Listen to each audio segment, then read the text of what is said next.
Amar Ekhon Kub Balalaga, Sylhet Je Shundar, Syloti Manush, Kuboy Antorek. I'm very happy to be here in Sylhet for America Week and celebrating our Freedom 250.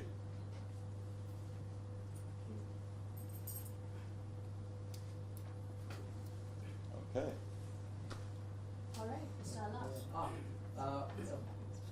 First of all, I hope it was a nice America week arranged in Bangladesh. But I wonder, among 64 districts, why you have chosen only 4 districts to arrange and to do these events, Freedom 250? Oh, thank you for that. So we've been celebrating our America Week and Freedom 250 across the country.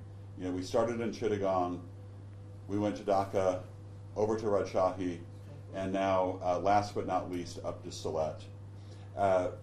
I chose to have us come to Sylhet in part because it's the city of the north, the city of tea, the city of tourism, but also because the Sylheti people make up a very large portion of the diaspora around the world, but also in the United States, in New York and in other areas.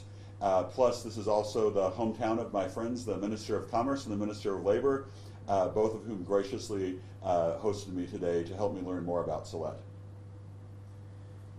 His Excellency, welcome to Sylhet, and actually we are delighted. You always try to engage with our culture, our heritage, and especially taste our food as well.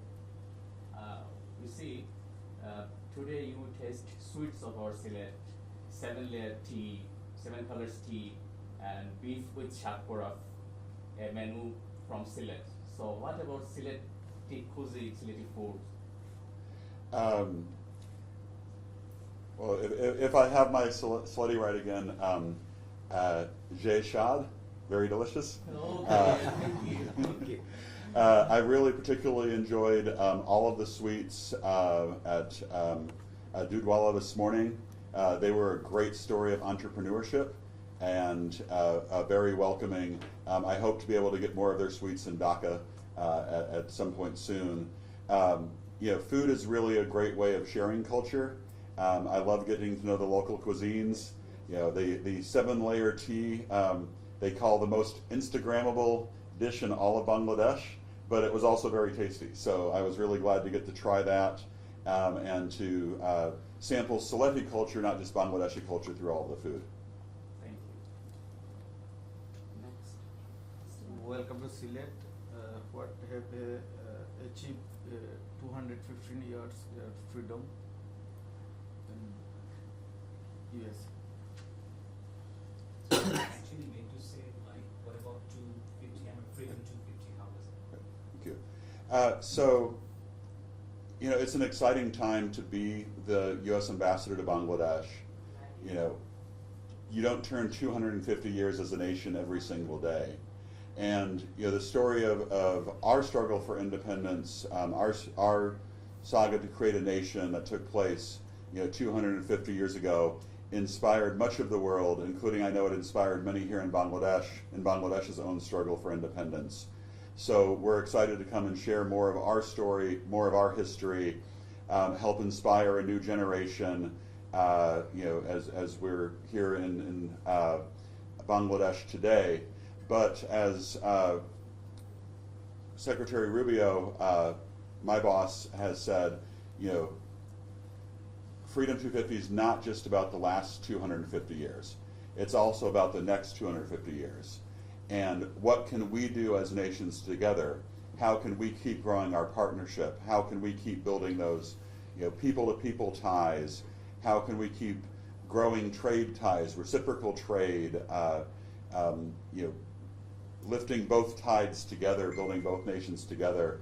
And so that's part of why I wanted to come around the country, not just Dhaka, to experience more of Bangladesh and share that story with you. We have had some terrific events. We had our great 25th Infantry Division Tropic Lightning Band from the U.S. Army Pacific, who's performed all over the country. They have one more performance in Sylhet, I hope some of you were able to see their great performance down at Keene Bridge and the Select Clock Tower earlier today. But we've also been doing things here. We donated a Founders Museum out at SUST to help with that, sharing more of our story, of our history, and we've been doing things like that all across Bangladesh. America Week is ending here in Sylhet later this evening, but Freedom 250 lasts the entire year. I hope everybody will keep joining us for more of our programs throughout the year. Visit our social media pages, Embassy Dhaka on Facebook, visit our American Spaces across the corner, and come out and help keep celebrating with us, because I'm planning to keep celebrating the entire rest of the year. So thank you very much. If I get it right again, Dhonabad. No, Thank you. Thank you. And basically, very good tournament in World Cup. It seems like what I can ask you. Excellency, thank you very much. I'm Shujan from Ekhon Television. Today you visited in Sylhet. Sylhet is the most beautiful city in Bangladesh. But I have a question. You can visit it. You can invest in Sylhet tourism sector. Sorry, could you repeat that? USA invest. Can USA invest in Sylhet tourism sector? So, that's really a question for Sylhet, because the United States has some terrific tourism companies, some terrific hotel brands, some other things like that. So it's up to Sylhet to tell that story, to attract those companies, to present that case to them. We have some of the U.S. hotel brands are in Dhaka. They have not yet come outside of Dhaka. There is opportunity there. My commercial office at the embassy does keep in touch with the tourism sector about opportunities. So when Sylhet is ready to present that pitch, that business pitch, I'm sure that there are U.S. companies that would be listening. And then it's about creating the conditions that are right for investment. This is one of the things that I talk about a lot with your government. My friend, the Minister of Commerce, and I were discussing this morning. Our agreement on reciprocal trade is not just about reciprocal trade. It also helps create the environment that foreign investors need: stability, clear-cut rules, fair and equitable treatment. All of the things that a foreign company would need to come in and feel their investment is going to be successful. So I think we need to keep working together on creating that environment to improve the investment climate here in Bangladesh, make it easier to do business, and that's something that I'm going to keep working with your government on doing just that. Thank you so much.